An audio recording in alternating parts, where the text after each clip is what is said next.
Čia plati tema, čia, sakai, kiek išsiplėsiu, čia kaip neišsiplėsti, aš galvoju. Ja. Nu gerai, trumpai, pabandysiu. Taip, pabambardu. Labai. Gerai. Jo, nepaslaptis, kad pats irgi dirbau ir su gyvybės draudimu. Iš tiesų tai netgi buvo pradžia, nuo ko pradėjau, nes pradžiai tiesiog, vis tiek atėjus į finansų temą, išmanyti visų finansų techniškai yra neįmanoma, tai dažniausiai pradeda žmonės nuo pensijų fondų gyvybės draudimo arba dirba, sakykime, kažkurio tai maklerių įmonė ir grinai tiesiog konkurentų fondą netgi stumdo ir pardavinėja. Tai šiuo atveju mano pradžia buvo su investiciniu gyvybės draudimu ir tik paskui kompetencijos plėtės ir į būsto kreditus, ir investavimą ir panašiai. Ir iš tiesų tiek seniau, tiek dabar vis dar dažnai, ir netgi sakyčiau per dažnai girdisi frazė, kad šūdas tas investicinis gyvybės draudimas, ar ne? Ir iš vienos pusės sutinku dėl kolektyvinės patirties, ką žmonės yra patyrę, kada iš tiesų labai prasti, nekompetitingi draudimo agentai, kurie save bando vadinti finansų konsultantais, desperatiškai kiša, bruka, pardavinėja šitą įrankį su įvairiausiais idiotiškais tikslais, kur įrankis visiškai netinka. Spaudžia klientą, naudoja visokias psichologinės manipulacijas, netgi neurolingvistinį programavimą, kad tik tai parduotų. Tuomet klientas, aišku, priema, sumoka mokesčius, nespėja pasinaudoti paslaugos vertėmis, kurios atsiranda dažniausiai tik tai perspektyvai, nutraukia sutartį ir turi tik tai patirtus kaštus, šūdną emociją ir visiems pasako, koks blogas yra šitas įrankis. Ir tokia patirtis, jinai tiesiog sumuojasi, nes mes dažniau negatyvius dalykus skleidžiame labiau negu pozityvius. Tačiau pats įrankis iš savęs jis nėra nei geras, nei blogas, jis tiesiog yra pritaikomas, tai yra finansinė higiena. Kaip sakyčiau, kad kiekvienas žmogus žino, kad reikėtų gerti ten vandenį per dieną, ten 2-3 litrus vandens reikėtų kaip ir išgerti, ar ne? Arba kad ten, sakykime, sportuojant, visgi reikalingi tempimo pratimai, ar dinaminiai, ar statiniai, ar ten izometriniai, gal netiek svarbu, bet iš esmės vis tiek reikalinga. Tik ir pratemti raumenį neužtenka, tik tai trumpinti ir tonizuoti. Taip sakyčiau, ir investicinis gyvybės draudimas bendrai, ar tai būtų labai rimtai investuojantis žmogus, ar tai būtų namų šeimininkė, kuri tiesiog rūpinasi savo ateitimi ir saugumu, kad mažiau priklausyčiau nuo išorinių aplinkybių. Visgi įrankis yra labai universaliai tinkamas ir pritaikomas ir šiaip bendrai tai yra tiesiog higiena. Tai dabar, kada įrankis yra geras, jisai turi tos du polius, tai yra draudimo apsaugos ir būtent kaupimas, investavimas ateičiai. Tiek vienu, tiek kitų argumentų iš tiesų jis yra puikus produktas, jeigu tinkamai pritaikomas, bet dar, kad nepabėgčiau nuo tos temos, kad šūdas tas gyvybės draudimas, tai kodėl jis šūdas? Dėl to, kad pirmus 3 metus turi didesnius mokesčius. Žmonės žiūri trumparegiškai tik į pirmus 3 metus, ypač jeigu konsultantas ir pardavė tik tai tam, kad čia per 5 metus sukaupsi kažkam, tai žmogus natūraliai nusivylė, nes jis netam skirtas ir tuomet tikrai turime blogą patirtį. Kitas variantas, N+K atveju sumatęs, kada atsit parduoda draudimą, kad tik tai pigiau, kad tik gražiau atrodytų komercinis pasiūlymas, skaičiai, sukauptas kapitalas ilguoju periodu ir sudedamos idiotiškai mažos apsaugos, žmogui atsitinka nelaimė. Ir jis gauna, ten, sakykime, lūžus ranką, ten gauna 70 eurų išmoką. Arba yra dar baisesnių atvejų, kada žmogus susirga kritinė liga, ten, pavyzdžiui, onkologija, operacija ir visa kita, išmoka 200 eurų. Dėl to, kad, žiauriai mažai parinkta apsaugų, tiesiog tik tai tam, kad, parduot, kad tik tai greičiau administruoti prašymą, arba net nereikėtų, kad pilti rizikos anketų. Ir šiuo atveju natūralu, kad žmogus turi labai blogą patirtį. Tai žodžiu, tiek dėl kaupimo ir investavimo žmonės turi blogų patirčių, tiek dėl draudimo patirčių. Tai tarkim, toks irgi realus pavyzdys iš investavimo pusės, pats esu turėjęs keletą klientų, kuriuos kai tik atkalbėjau nuo gyvybės draudimo, nes, sakykime, konkurentai arba kolegos buvo parekomendavę ir net jau supildė prašymą žmogui daryti gyvybės draudimą. Ir vienas iš tų atvejų buvo, kada mergina norėjo išsitiesinti dantis, susidėti briketus, jeigu kažkurio odontologijos klinikoje paskaičiavo, kad tas visas gydymas ten suma sumarum kainuos apie 6000 eurų ir jei konsultantė pasiūlė, tai žiūrėk, tai darom gyvybės draudimą, greičiau sutaupys. Tai protezam gal ir sutaupysi per gyvybės draudimą ateityje, kai reikės pensijų, bet jeigu dabar moteriai ten buvo gal 25 metai ir jinai nori per ateinančius 2-3 metus susitvarkyti, tai jinai tikrai tik tai minusą pasiims, o ne pliusą su tokiu taupimo planu. Tai čia yra visiška nesąmonė, ne? Kitas variantas ir gan dažnas, kai irgi bandoma eiti per temas, kurios žmonėms skaudžios ir aktualios, yra būsto kreditas, nes retas šiais laikais gali grynaisiais nusipirkti būstą, tai šiuo atveju labai dažnai žmonės ieško būdų, kaip sutaupyti įmant būsto paskolą, kaip nepermokėti bankui palūkanų, kaip greičiau ir efektyviau sutaupyti pradinį įnašą ir čia iššoka, kaip įlipa iš kanapių irgi finansų konsultantai tipo, ne? Ir dažniausiai lygiai taip pat pasiūlo, tai pasirašyk gyvybės draudimą, sukaupsi greičiau pradinį įnašą. Tai vėl, pradiniam įnašui anūkam padovanoti būtų 18 gimtadienio proga gal, bet ne savo, nes kiek žmonės taupo pradinį įnašą, perka savo būstą. 2-3 metai, 5 metai, jeigu galbūt pajamos mažesnis, norą didesni, bet ne 15-20 metų. Nes investicinis gyvybės draudimas kaip kaupimo investavimo priemonė visą grožį, vertę ir prasmę įgauna tik nuo 15 metų. Kodėl 15? Dėl to, kad pirmus 3 metus dažniausiai priklauso nuo kompanijos, bet įprastai būna taikomi tam tikrai didesni administraciniai mokesčiai. Šiandien dienai vėlgi marketinginiais sumetimais tie mokesčiai vėl tipo keičiami, tipo ne procentai, bet techniškai vis tiek yra didesni tos pirmus 3 metus. Ir dėl to iš tiesų žmogus dažniausiai sekančius 3, 4, 5 metus priklauso nuo įmokos ir nuo visos proporcijos atidirbinėja tos mokesčius ir po 10 metų jis jau ten gali tikėtis turėti šiokį tokį pelną, bet jis nebus didesnis negu investuojant savarankiškai per 3 pakopą ar vertybinių popierių sąskaitą. Tai šiuo atveju dėl to sakau 15 metų, nes po 10 metų investicinis gyvybės draudimas yra vienintelė turto klasė Lietuvoje, kuri turi įstatymo išlygą, kad investicinis prieaugis yra neapmokestinamas. Tai, taip paprastai pasakysiu, pelno mokestis, tiesiog juridiniai asmenys moka pelno mokestį, fiziniai asmenys moka gyventojų pajamų mokestį, bet kad nesimaišytų gyventojų pajamų mokesčio lengvata, kurią buvo galima susigrąžinti ir dar senoms sutartim galima susigrąžinti, ir gyventojų pajamų mokestis nuo investicinio prieaugio, sakykime, pelno mokestis. Tai reiškia, jeigu žmogus turi investicinio gyvybės draudimo sutartį, kuri yra senesnė negu 10 metų, tai nepriklausom to, kiek ten būtų to pelno, o pelno tikrai būna. Ir vėl čia toks nukreipimas esu girdėjęs daugybę atvejų, kada irgi įvairūs vieši žmonės sako, kad per gyvenimą 20 metų stažą nesumatęs pelningos sutarties. Tai klausimas, kiek jie tiesiog sako tai, ką žmonės nori girdėti, arba kiek jie neturi kompetencijos, nes aš pats dirbu dar nepilnai 10 metų šitam sektoriui, tačiau esu matęs jau keliasdešimt pelningų sutarčių. Mano paties sutartis yra pelninga, nors jai tik tai 8 metai ir ten to pelno visai, taip apčiuopami, nesigeriant, bet tikrai yra. Tai šiuo atveju po 10 metų tas pelnas, kabutės, yra neapmokestinamas.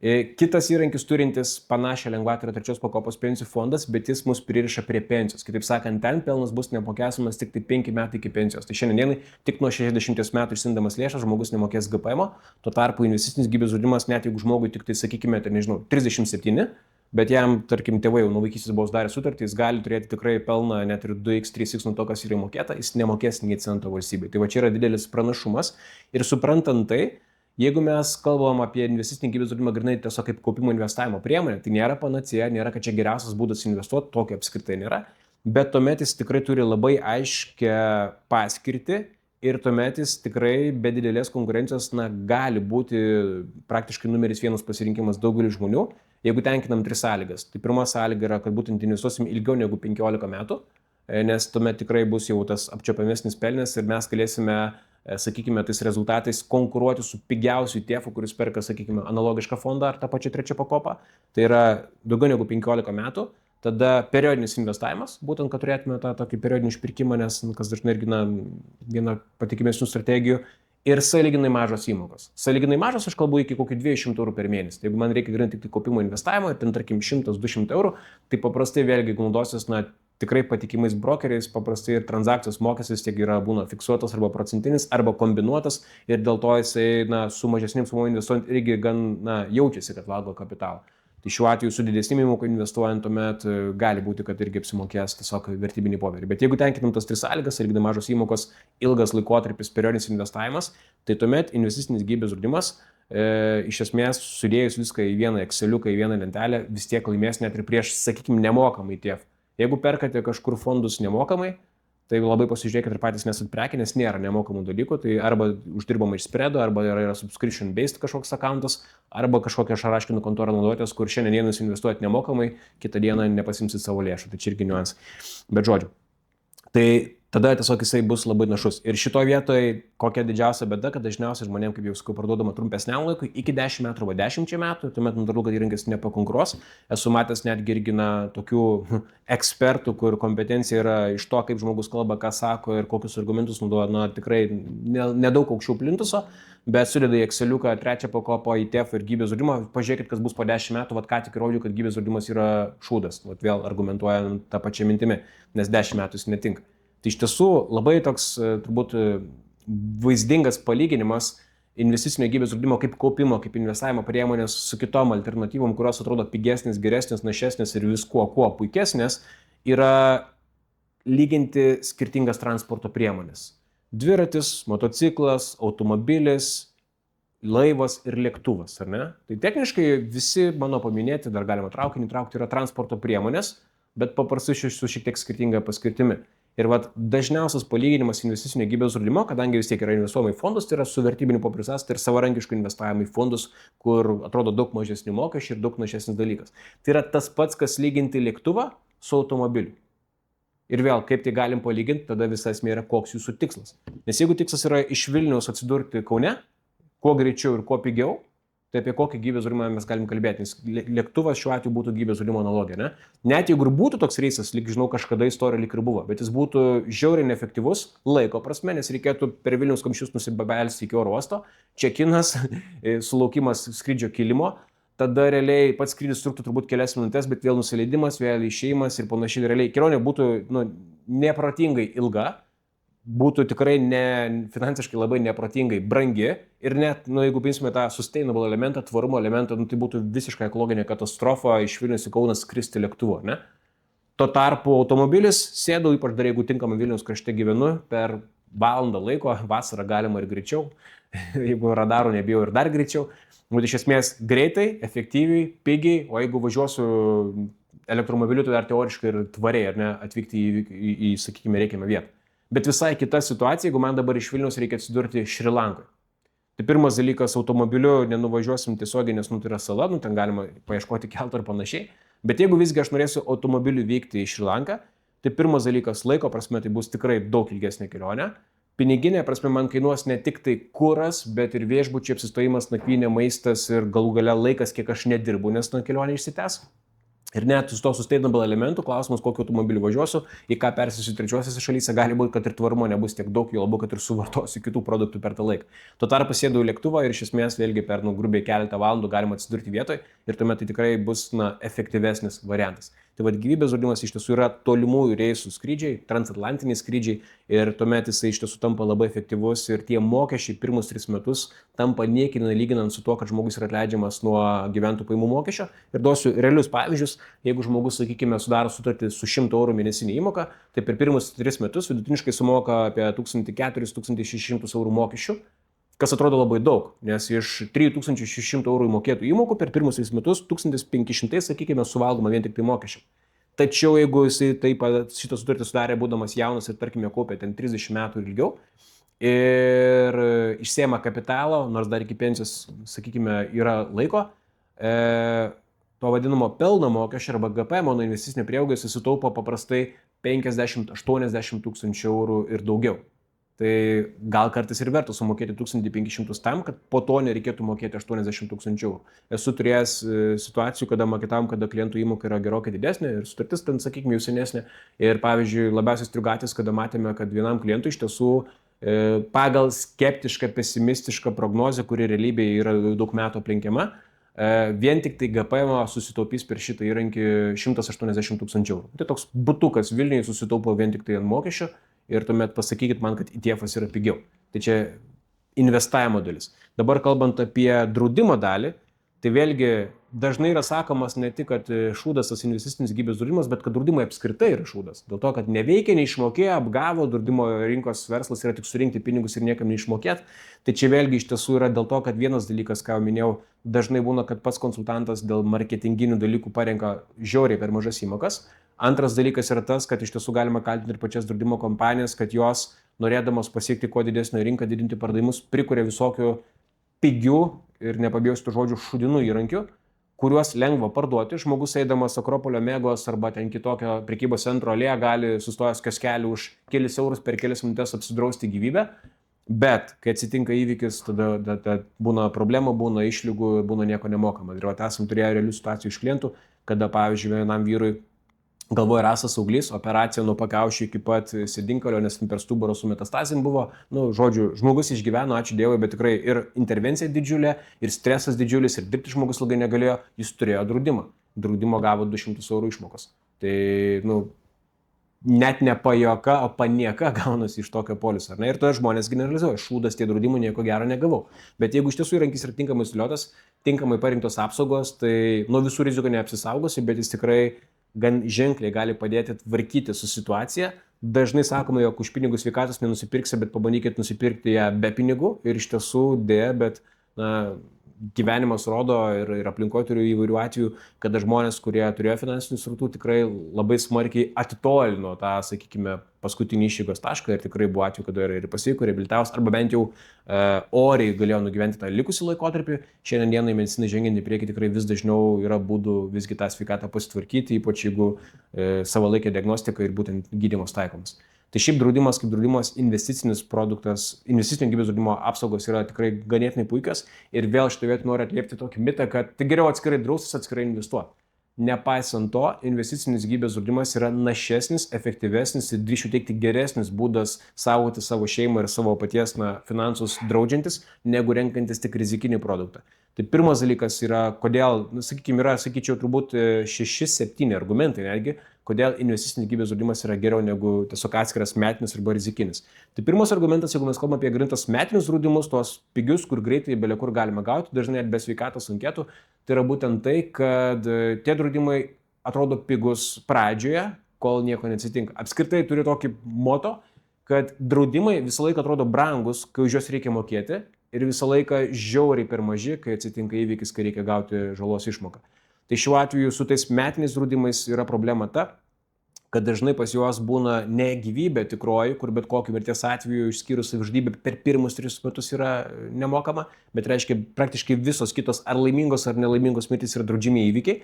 Tuo tarpu su metinis draudimas labai dažnai būna tik tai žūtis. Tai reiškia, jeigu žmogus mirė dėl kažkokios ligos, komplikacijos ar ten net ir smurtinio dalyko, tai mums nebus draudžiamasis įvykis. Net jeigu žuvo auto įvykiam, tokiam tipiniam nelaimingo atsitikimo pavyzdėje, bet paaiškės darant ekspertizę, kad kraujoje rasta alkoholio arba kitų psichotropinių medžiagų, buvo smarkiai viršytas greitis, automobilio tech apžiūra buvo pasibaigusi, žiemą buvo važiuota su vasariniam padangom arba N+K kitų atveju, tuomet vėlgi tai bus traktuojama kaip nedraudžiamasis įvykis ir žmogus sakys, o turėjau draudimą, bet šūdas nieko neišmokėjo, nes jis turėjo tik tai nelaimingo atsitikimo draudimą mirties atveju ir tai yra ne apie tai.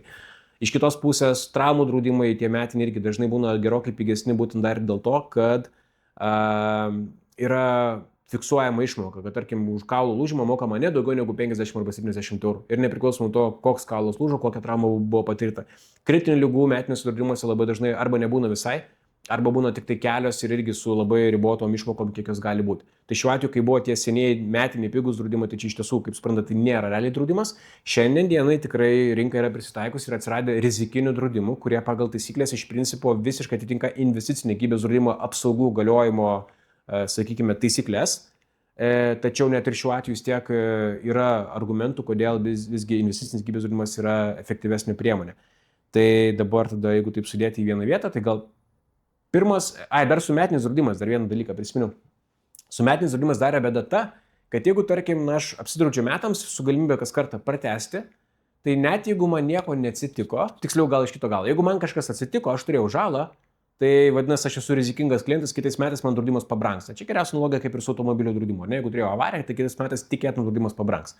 Tai jeigu turėjau žalą, man draudimas pabrangsta. Net jeigu žalos neturėjau, bet tais metais rinkoje buvo daug, sakykime, avarijų, nelaimių, žmonės laužėsi rankas, kojas, plikledžiai ir šalmus ar kažkas tokio, tai draudimai visiems brangs ir man irgi jie pabrangs. Net jeigu rinka buvo stabili, aš žalos neturėjau, bet infliacija buvo 19%, kaip esame turėję, draudimai brangs ir tau vis tiek pabrangs. Tuo tarpu su investiciniu gyvybės draudimu, tu pasirašydamas sutartį užsifiksuoji visas tas sąlygas, lengvatas, išlygas, įstatymus, savo rizikos kainą ir mokesčius visam laikui, ten tiem 30-40 metų, kiek yra sudaroma sutartis. Ir tuomet nepriklauso nuo to, kiek tu kartų kokias žalas turėjai. Kaip per tą laiką tavo sveikata pablogėjo, gal biškį svorio paaugai, gal truputį parūkyti pradėjai, gal truputį kitų žalingų įpročių atsirado.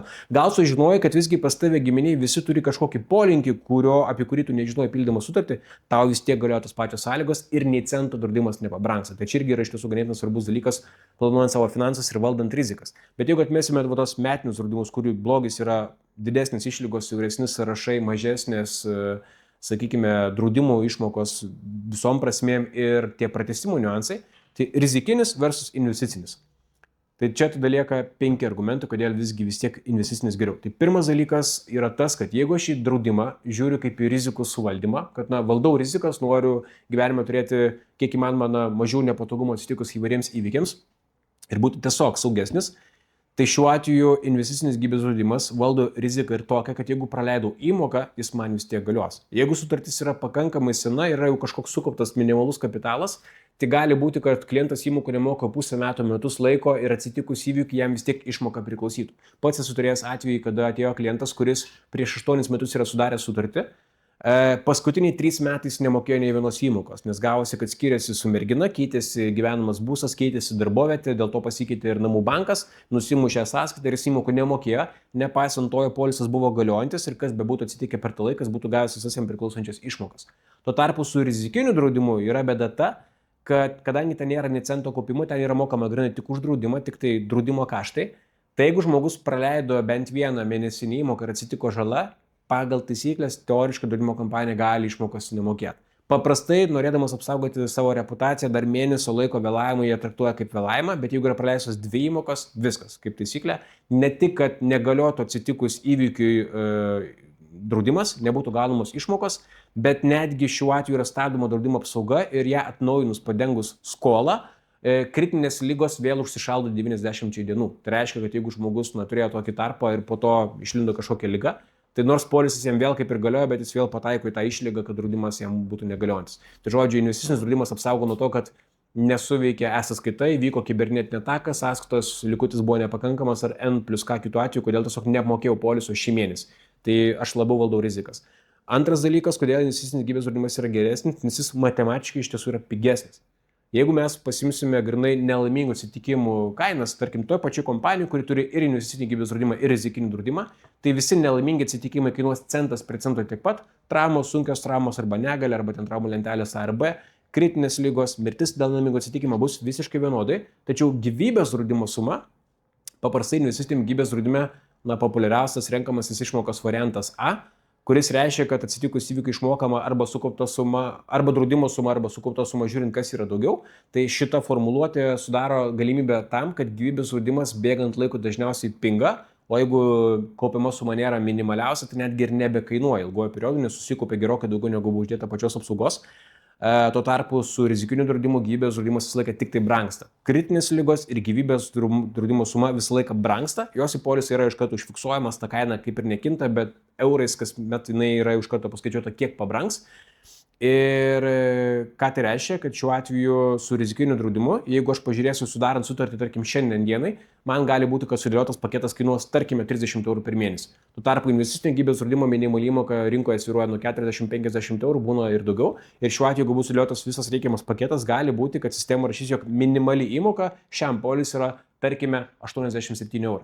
Tai kai žmogus lygina, kad apsaugos kaip ir tos pačios ir rizikiniam yra tik tai 30 eurų per mėnesį, o čia 87 eurų per mėnesį, tai akivaizdu, kad čia pigiau draudimai tie patys. Tačiau iš tiesų bėgant laikui, tai investiciniam gyvybės draudime tie 87 eurai yra paskaičiuoti, kad galiotų visą sutarties galiojimo laikotarpį. Tai reiškia visus ten 30 arba 40 metų mano įmoka nei cento nekis, nesvarbu kiek žalų ar įvykių turėčiau. Ir ta parinkta įmoka turi aptarnauti polisą visą gyvenimą. Tuo tarpu rizikiniam draudime pirma įmoka yra 30 eurų per mėnesį, po metų jau bus 33, tada 35, 38, 42, 50, 60, 90, 200 eurų gali netgi pasiekti ilgainiui dėl kritinių ligų pabrangimo. Ir jeigu pažiūrėsime grinai sausai tik tai tas įmokas, tai iš tiesų gausis, kad mėnesinės įmokos arba sąnaudos ilguoju periodu su investiciniu gyvybės draudimu gali būti netgi mažesnės negu buvo su rizikiniu, plus aš tada laisviau galiu planuoti savo finansus, nes aš žinau, kiek tiksliai skiriu draudimui visam tam laiko, o ne tai, kad kasmet staigmena draudimas pabrango. Tai vienas dalykas yra, kaip sakiau, kad galioja net praleidus įmokas, antras dalykas, matematiškai pats draudimas gaunasi net šiek tiek ir pigesnis. Trečias dalykas, toks irgi galbūt ne visiems galiojantis, bet vis dar rinkoje yra labai nemažai sutarčių. Kada žmonės pasidarė investicinį gyvybės draudimą iki 2025 metų, jie užsifiksavo GPM lengvatą ir šiandien dienai deklaruodami pajamas jie gali 15-20% mokesčių susigrąžinti. Tai net jeigu aš turiu investicinį gyvybės draudimą, kurio praktiškai visą įmoką suvalgo vien tik tai apsaugos, nes tiesiog dariausi kaip draudimą ir ten kaupimo yra 1-2 eurai, bet nepriklausomai nuo to, kad bent 1 euras yra kaupimo, man vis tiek nuo visos sumos 20% GPM sugrįžtų. Tai galima teikti, jog man 20% atpinga visas draudimo krepšelis, negu kad su rizikiniu draudimu, kur tiesiog moka už draudimą kaip už draudimą. Tai žodžiu, draudimas gaunas dar ir dėl to pigesnis.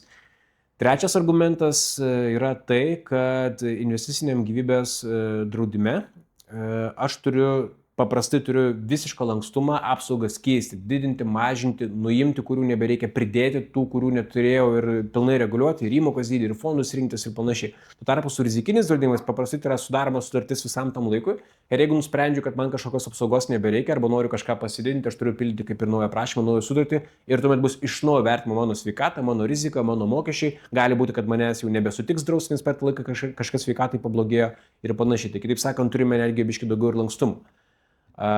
Taip, ir kas dar su investiciniu draudimu yra geriau? Psichologinis aspektas yra tas, kad jeigu aš tiesiog moku už draudimą kaip rizikinį ir moku kiekvieną mėnesį ar ten kažkiek tai metų, tai jeigu man nieko neatsitiko, tai duok dievė, kad nieko neatsitiktų, draudimas tokia keista paslauga, sumokam, bet tikimės, kad neteks pasinaudoti, tai šiuo atveju visą tai, ką sumokėjau, buvo kaštai, buvo išlaida. Tuo tarpu su investiciniu gyvybės draudimu, net jeigu ten to kaupimo yra ten tik tai porą eurų, iš principo visas polisas yra aptarnauti grynai draudimo įmokas, ilguoju periodu vis tiek sukaupia kažkokią tai dalį ir paprastai, man vidurkis gaunasi taip, kad žmogus visą gyvenimą turėjo draudimus ir gale sutarties atgauna tai, ką sumokėjo ir dar netgi šiek tiek daugiau. Tai reiškia, tarsi aš atsidėjau pinigus į šoną, turėjau visą laiką draudimus, o sutarties pabaigoje arba jeigu aš savo pinigus kaip ir atgaunu. Tuo tarpu, jeigu investuojama ne šiek tiek didesnė suma, įmoka nėra tik draudimo aptarnauti, tai šitas sukauptas kapitalas gali būti ir 2-3 kart didesnis, negu buvo įmokėta įmoka. Tai tampa net ir šią prasme labai efektyvu. Tai va, tai turbūt būtų pagrindiniai argumentai, kuo investicinis gyvybės draudimas yra geresnis negu tik rizikinis. Net jeigu taisyklės atrodo iš principo panašios, bet yra tiesiog pigiau, saugiau, praleistos įmokos irgi galioja. Ir sakykime, tas kaip sakau, psichologinis aspektas, kad dalį lėšų tu vis tiek atgauni. Ir dar vienas subtilus dalykas, bet vėlgi jau yra kaupiamasis. Tai yra to pačiu ir kaip ir rezervas. Iš principo ten vis tiek bėgant metams yra sukaupę keliolika tūkstančių eurų ir jeigu gyvenime kažkokia ekstra situacija, kad truks plyš reikia tų kelių tūkstančių ir nėra kur pasiskolinti arba skolinama neprotingai brangiai, tai yra ta vieta, iš kur galima kaip ir šiek tiek išsimti, net jeigu tai buvo labiau tik tai kaip draudimo polisas. Tai iš esmės investicinis gyvybės draudimas nėra nei geras, nei blogas įrankis, jis turi savo paskirtį ir jeigu mes įrankį naudojame pagal paskirtį, jis yra puikus įrankis. Kaip kad šukos yra labai puikus įrankis šukuotis galvas, prižiūrėti galvos higieną, bet gan prastas įrankis nusivalyti sėdynę po tualeto, ar ne? Tai kaip mes įrankius naudosim.